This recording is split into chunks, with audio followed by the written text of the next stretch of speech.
de cette génération-là qui pensent être prêts. Mais vous les écoutez, vous savez qu'ils ne sont pas profonds.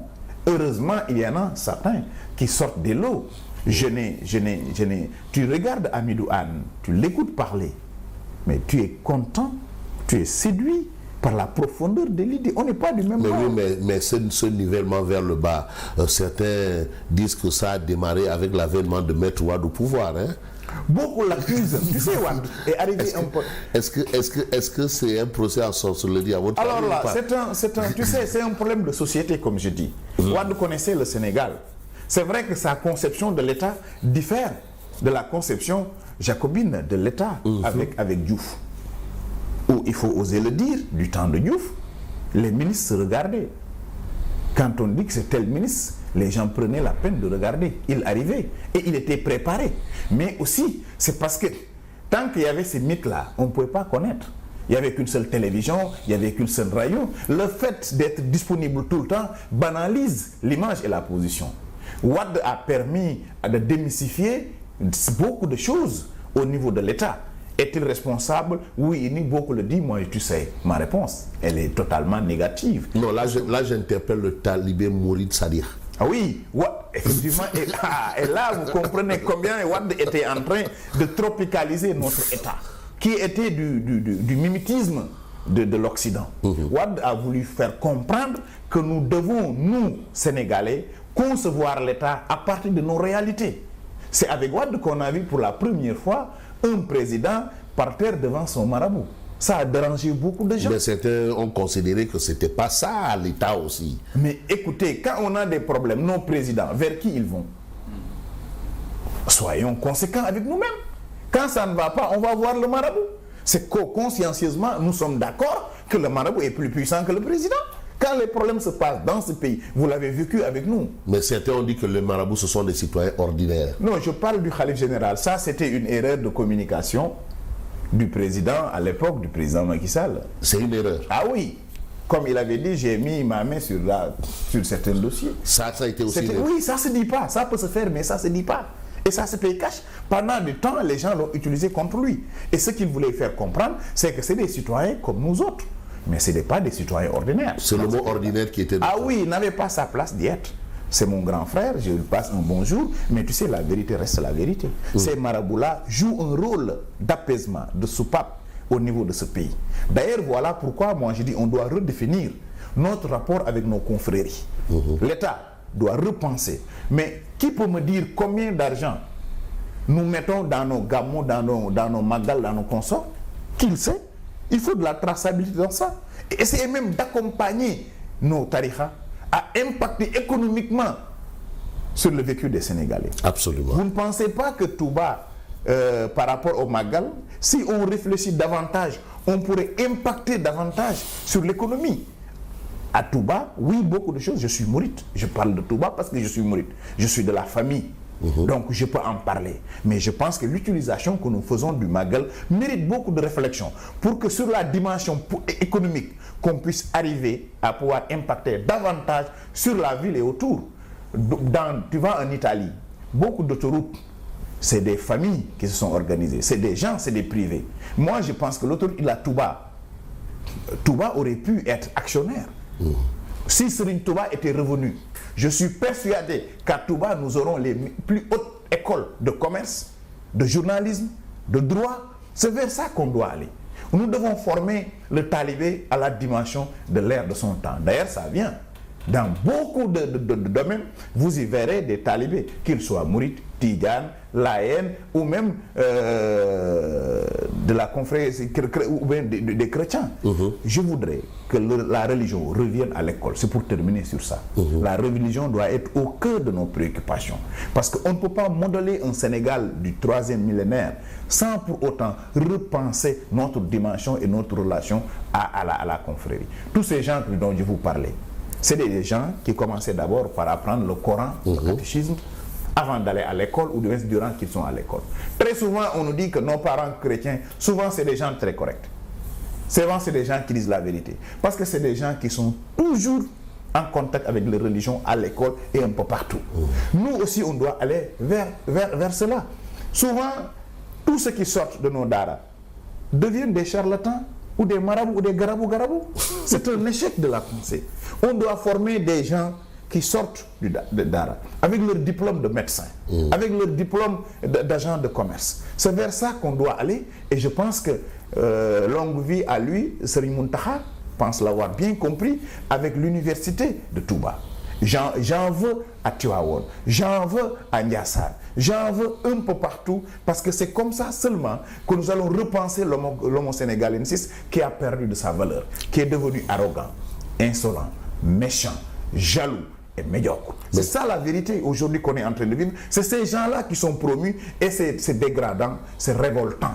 Et ça nous invite tous, autant que nous sommes, nous autres qui avons décidé, non pas d'aller être uniquement que des hommes d'affaires, de servir la République, de pousser des réflexions sur ces genres de questions qui devraient transcender et nos positions politiques, et nos clans, et des privilèges pour penser Sénégal et réfléchir sur son devenir. Mais ce n'est pas le cas à l'Assemblée quand même. L'Assemblée nationale fonctionne toujours dans les règles de l'art, non? Oui, l'Assemblée fonctionne, mais tu sais, on vient à l'Assemblée avec ses habitudes, avec son éducation. Moi, je l'ai vécu, où on arrache des micros, où on se met sur la table. Non, ça c'est votre législature, oui. Mais là quand même les choses sont dans l'ordre. Oui, plus ou moins. Plus ou moins. Plus ou moins. Plus ou moins. On ne sent pas trop d'écart pour cette législature qui n'a pas trop d'enjeux. C'est-à-dire? Parce qu'ils ont une majorité écrasante, 132 députés. Mais ça n'obstrue pas le rôle du député quand même. Mais parfaitement, tu sais, un député doit être préparé. C'est l'occasion d'ailleurs où je vais demander solennellement à l'Assemblée nationale de réfléchir sur les assistants parlementaires, de travailler sur améliorer leurs conditions de vie, parce que c'est cela qui nous accompagne. Tu sais, le rôle d'un député est un rôle extrêmement sérieux. Moi, je l'ai vécu. J'ai tellement appris en étant député, et je prends un témoin. Moi, j'allais travailler tous les jours, même s'il n'y a pas de session. Je suis à la bibliothèque, je suis à mon bureau, j'apprenais et je comprenais ce qui se passait. Ce n'est pas évident pour tout le monde. Et il y a des gens qui sont députés, ils ne savent pas lire un budget. Il leur faut qu'on les accompagne pour qu'ils puissent comprendre. Parce que le rôle du député, c'est d'abord un rôle de représentation, c'est un rôle de légiférer la loi, mais c'est un rôle de contrôler l'action du gouvernement. Quelqu'un qui ne sait pas lire un budget, est-il en mesure de pouvoir contrôler l'action du gouvernement? Il lui faut des gens, des assistants, et c'est là où moi j'attendais ce régime-là qui nous a appelés à une rupture, à renforcer davantage les moyens de travail du député, parce que souvent aussi il est jugé, pour moi à tort. Le ministre, il vient avec au moins 10 conseillers sur un sujet donné. Le député, il a par commission 2 conseillers qui l'accompagnent. Il doit traiter tant de dossiers. S'il n'a pas sa connaissance personnelle en venant, il est évident que sur bien des choses, il reste à fond ou il risque de ne pas pouvoir se prononcer. Bref, l'Assemblée nationale est bien contenue et nous n'avons que les députés que nous méritons, parce qu'ils viennent de la société. Ils viennent, c'est là où j'interpelle aussi les gens de s'engager en politique. Beaucoup, comme vous ou d'autres, préfèrent rester chez eux, ne pas s'engager en politique. Quand vous ne le faites pas, plus médiocre que vous le feront, ils risqueront de vous gouverner. Nous devons tous nous engager pour servir notre nation.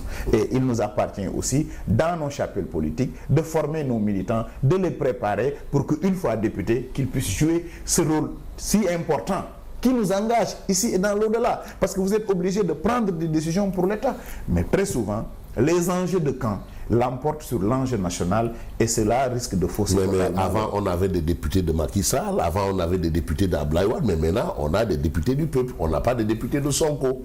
Alors, c'est vous qui le dites, hein? Non, mais parce que quand vous voyez les interventions hier, c'était quand même des questions factuelles. Il y a des députés des partis, mais à chaque législature, il y a des gens qui émergent de l'eau. Et pour moi, nous n'avons pas encore atteint l'objectif en termes de députés. Parce que le mode d'élection fait de sorte qu'il y a une prédominance du parti sur l'intérêt local.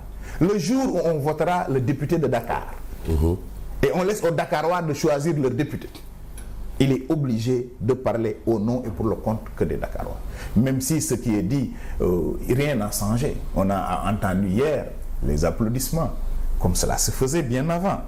Et on a semblé ménager aussi le gouvernement sur bien des questions. Ah bon, vous trouvez? Sauf si, oui. Ah non, mais des questions étaient... Mais sur la dette, on n'a pas ménagé du tout le gouvernement. Sur la dette, je crois que le ministre de l'économie a clos le débat. C'est-à-dire?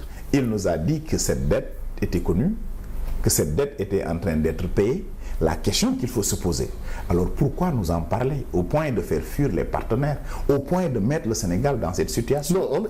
Non, ça c'est une décision des tenants actuels du pouvoir d'avoir un langage de vérité.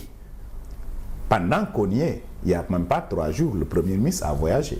Vous ne pensiez pas que s'il voyage pour le compte du Sénégal, il devrait nous avertir comme cela se faisait tout le temps? Ça n'a été dit ni pendant son voyage, ni avant son voyage, encore moins en Conseil des ministres. Pendant qu'on y est, qu'on nous parle de vérité, de transparence. Mais là, c'est une mission du chef de l'État, nous a-t-on signifié. Oui. Une mission du chef de l'État. Oui, nous a-t-on signifié. Vous le saviez, vous, Sénégalais, vous, journalistes? Même le chef de l'État. Vous pensez qu'un Premier ministre peut se déplacer sans l'aval ou l'onction du président de la République? S'il peut refuser de contresigner une décision du président de la République, oui. Ah bon? Constatez avec moi, l'affaire Samba Ndiaye était là. Il avait dit qu'il n'allait pas signer. Il n'a pas signé. Ça n'existe dans aucun régime présidentiel. Ça renvoie à quoi, à votre avis? Mais qu'il y a une situation de malaise. Tous les hommes épris de droit et de vérité savent que c'est une situation qui ne devrait pas se passer. Non, on est dans un régime présidentiel. Où le président décide de tout. Mais bien sûr. Alors, où est le malaise? Alors, le malaise, c'est le président. Ah bon? Ah oui. C'est lui qui prend toutes les décisions. C'est lui qui nomme aux emplois civils et militaires. C'est lui qui choisit son Premier ministre qui est nommé par décret.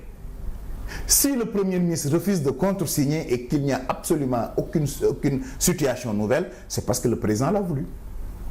Donc s'il voyage aussi, sans pour autant que les Sénégalais soient avertis, c'est parce que le président l'a voulu. C'est le premier des ministres, ce n'est pas le chef du gouvernement. Le chef du gouvernement, c'est le président de la République. Ah non, on dit Premier ministre, chef du gouvernement. Alors, ce que je vous dis, je vous renvoie à la Constitution. Moi, je parle aux sachants. Oui. Le Premier ministre, c'est le premier des ministres. Mais là aussi, c'est important de recadrer le débat concernant le cas précis, s'il s'agit du duo Sonko-Diomaye. Ah oui, parce qu'eux, ils ont parlé de tandem. Moi, j'ai toujours été contre, et vous vous souvenez de ma déclaration à l'Assemblée nationale. On n'élit pas un tandem, on élit un président. Il n'y a pas de canapé. Moi, je suis musulman et je reste convaincu, et c'est ce que je crois, que c'est Dieu qui donne le pouvoir. C'est Dieu qui élit. Il a élu Bassirou Diomaye Faye. Oui, il a été aidé, il a été accompagné par son parti, par son camp.